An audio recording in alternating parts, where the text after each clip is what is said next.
What's going on, Vikings fans? Welcome in the Vikings Now by Chat Sports. And coming up on today's show, we have some good and some bad news on Brian Flores possibly getting a head coaching job this offseason. So share with you guys the information on that front. And then also, I got five things the Vikings need to change heading into this matchup against the Los Angeles Rams. And actually, Brian Flores talked about it. And we also have some very interesting stats that I want to get to on the tail half of today's show. But speaking of Brian Flores leaving, I just want to get the good vibes going and maybe show Brian Flores the support he has here in Minnesota. So if you guys love yourself some Brian Flores, want him to remain the defensive coordinator for our Minnesota Vikings, just go down there, hit that thumbs up icon. I put the goal on today's show as 1,000 likes. So if you guys could, hit that thumbs up button if you guys love yourself some Brian Flores. So let's talk about the bad news here first on Flo. So there have been two teams to request an interview from Brian Flores, and that being the Chicago Bears and the New York Jets. And, you know, the Jets make a lot of sense.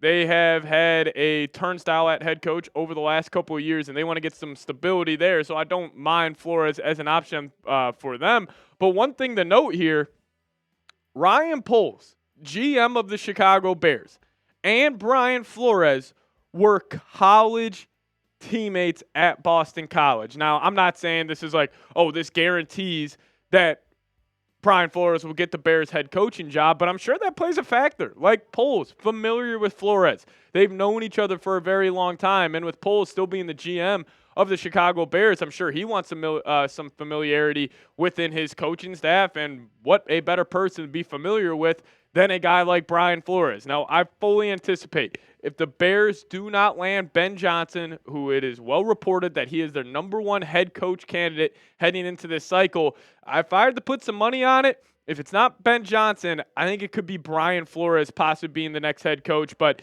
definitely something interesting to note there that Flores interviewing with the Jets and also interviewing with Chicago Bears and plus the GM for the Bears that they were teammates. But also the New York Jets are going to interview this guy right here, Josh McCown, to be their next head coach. And, you know, listen, I wouldn't be hitting the panic alarm if the Vikings lost Josh McCown, but it does make a lot of sense for the Jets. And I think McCown's one of those guys that we're not talking about enough in terms of, you know, leaving the Vikings this offseason, because you just naturally think, oh, it's going to go to the coordinators, Wes Phillips, Brian Flores. But I actually think if you had to power rank the most valuable coaches on this Vikings roster right now, I think Josh McCown would be number 3. And for a big reason of that, when you're watching the Vikings games this past season, who is the guy that is in the ear of Sam Darnold before the drive, after the drive, going over what just happened out there on the field? It's Josh McCown. And also McCown, he was already getting head coach interviews with the Houston Texans a couple years ago. So clearly guys in league circles value McCown as a true head coach candidate for, you know, for this next cycle. But the good news on this in terms of Brian Flores possibly not getting a head coaching job is this. There are only 5 head coach openings right now. Now, heading into the offseason, I thought there was going to be about 7 or 8. But teams like the Giants, teams like the Dolphins decided to retain their head coaches. So right now, it's the New England Patriots, Chicago Bears, Jacksonville Jaguars, New York Jets, and New Orleans Saints. Now, on the Patriots front, it is pretty well reported that they will try to land Mike Vrabel. And then the Bears, they're trying to get Ben Johnson. I could see the Jags going like the Liam Cohen route, the Buccaneers offensive coordinator. Then the Jets, well reported, they might want to bring back Rex Ryan. And then also the New Orleans Saints, they have been heavily connected to Lions defensive coordinator Aaron Glenn. But if I had to pick where Brian Flores could go, the only 2 teams I can see are the Jets and the Bears. And, you know, for right reason, those are the only 2 teams that have set an interview with Flores so far. But I think the Jets and the Bears will be trying to land him in this head coaching cycle. And then where does that leave the Minnesota Vikings? Where could they go? If they lose Brian Flores, well, I got 2 options. And, you know, obviously if he does end up leaving, I'll have a full in-depth breakdown of this. But Robert Saleh, maybe he could be the next defensive coordinator for the Vikes, very similar to Flores. Fizzled out as a head coach, got fired, wants to redeem himself. And what better place to redeem yourself than with the Minnesota Vikings? We already saw, you know, Sam Darnold, player example, comes to the Vikings, up his value. Brian Flores upped his value. Wes Phillips, Josh McCown, a lot of these guys have kind of revitalized their NFL coaching career and playing career with the Minnesota Vikings. So I could see Saleh being an option. But what about Lou Anarumo? So he was just fired from the Cincinnati Bengals as their defensive coordinator, and I would like this option because this is a guy very creative, very, intelligent defensive mind on that side of the field, and he's always been the guy that is he's really been the only guy that's been able to shut down Patrick Mahomes and this Chiefs offense in the playoffs. I think a big, conversation has been, Joe Burrow being the guy that can only knock off Mahomes in the playoffs. I think it's more about Lou Anarumo. Clearly he has a blueprint there, but again, ideally, you would hope you not lose Flores, and my pitch to Flores would be this. I understand you can get a head coaching job this offseason. I understand you could go probably make a whole lot more money being a head coach. But you can truly build something special here with Kevin O'Connell over the next 5 years. If it's Flores, O'Connell, they each got their side of the football. They can really be a powerhouse, not just in the NFC, but the entire NFL over the next 5 years. And plus, Flores is still a young guy. Like, if he inks up a 5-year extension with the Minnesota Vikings, I could see him staying here for a while and then going on and getting a head coaching job, down the line. But again, I just want to show Flores some love. I hate talking about this because I just love watching the Vikings defense fly around there and just the passion that they play with, the physicality, all that. So if you guys could show Brian Flores some love, give me those SKOL flows down below. Now coming up next, I got 5 changes the Vikings need to make. But first off, got to tell you guys about today's presenting sponsor, and that is Prize Picks. Now if you guys download the app today and use code CLNS, you guys will get $50 instantly after you play your first $5 lineup. Download the app today. Use code CLNS. Get $50 instantly after you play your first $5 lineup. Now, what is Prize Picks? Prize Picks is the best place to get real money sports action. With over 10 million members and billions of dollars in awarded winnings, Prize Picks has made daily fantasy sports accessible to all. You just pick more or less on at least 2 players for a shot to win up to 1,000 times your cash. Run your game all season long on Prize Picks. Now, if you guys are trying to make, the Vikings playoff game versus the Rams more interesting, a Timberwolves regular season game, or even just a wild regular season game a whole lot more interesting, Prize Picks is the #1 way to do so. So seriously, check them out. I got this link for you guys in the comments and description of today's show.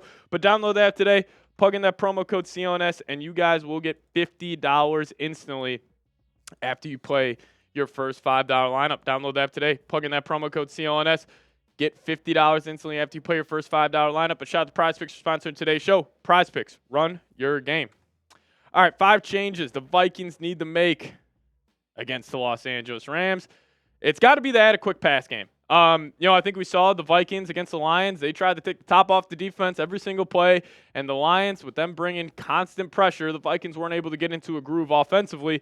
So adding a quick pass game is the #1 way to kind of combat that. But also this, you got to be able to defend the quick pass game because that's the Rams' bread and butter. And interesting enough, Brian Flores, this past week, literally today, he came out and said they had no idea Puka was going to play. This is coming from Ben Gessling. Give him a follow on Twitter. He's great covering the Minnesota Vikings. But saying Brian Flores said the Vikings found out about 4 hours before the first Rams game that Puka Nacua was going to play, adding they were a little bit surprised that he was out there and saying there was a little bit of scrambling to prepare for the fact that he played. So, again, not the best report out there that you didn't expect Puka to play, but I get it. I mean, you have an elite playmaker now in the lineup for the Rams. I mean, you got to be able to combat that, and hopefully the Vikings defense is able to do so this Monday night. But also this, got to have some goal line improvement here. The Vikings are terrible at the goal line, and specifically running the football. And shout out to Ben Gessling for this stat again. According to Sports Info Solutions, Vikings running backs have been hit on the line on 72.2% of their runs inside opponents' 10-yard lines. That's the highest rate in the league. So when the Vikings are in goal-to-go situations and they're running the ball, their running backs are getting hit at the goal line 72% of the time. That's an awful stat. I think that speaks to the interior offensive lineman, and it speaks to the physicality of this football team. That's the one gripe I've had with Kevin O'Connell. You're a great head coach, great culture setter, but again, are you the most physical guy, the most physical, most physical football team under KOC? Absolutely not. So being better at the goal line is #2 for me. And #3, I'm going to go get Darnold in rhythm here. So just think about Sam Darnold heading into this game. I honestly feel a little bad for him because if I had to power rank every head coach and player that is heading into the playoffs and who has the most pressure on themselves, Sam Darnold might be number one. Like, this dude, you're talking about paying him $50 million 2 weeks ago, and not just me, it was guys like Cowherd. You know, Ben Simmons. Bill Simmons, for example, he was throwing out that figure. But there is so much pressure on Darnold on Monday, and how do you help settle the nerves? Get a quick pass game going, help him out, get him in rhythm early, and hopefully we are celebrating a Victory Tuesday here on the channel. But number 4 for me, I'm going to go pressure Stafford. You know, Stafford was comfortable last time they played, and I think a big reason of that was Blake Cashman not being in the lineup. They weren't able to dial up those creative, exotic blitzes that Flores loves to do, so hopefully they're able to get some pressure on Stafford. And then the last one, I'm going to go be prepared. Again, very generic, very vague here, but I have an interesting stat for you guys, little chat stats for you. The Lions sent a single game high 14-0 blitzes on Sunday night per Next Gen Stats. So clearly, the Lions, maybe they leaked out this game plan on how to slow down the Vikings offense. You pressure Sam Darnold at a high level, and you just got to trust your corners to be one-on-one on the back end. So, you know, the Vikings got to be prepared for this. They got to change their MO, and, you know, if they do all those things, I think we should be feeling good heading into this game on Monday night. But speaking about that game, Vikings Rams. If you guys want the Vikings to advance to the divisional round of the NFL playoffs, just give me a SKOL down below in the comment section. I can't wait for this. The more as this week has gone on, the more I think the Vikings are going to come out of Los Angeles with the win. But if you guys want the Vikings to beat the Rams, give me a SKOL down below. Also, that's the Twitter handle. If you guys want to give me a follow over there, @PatSieps. See you guys next time. SKOL Vikes.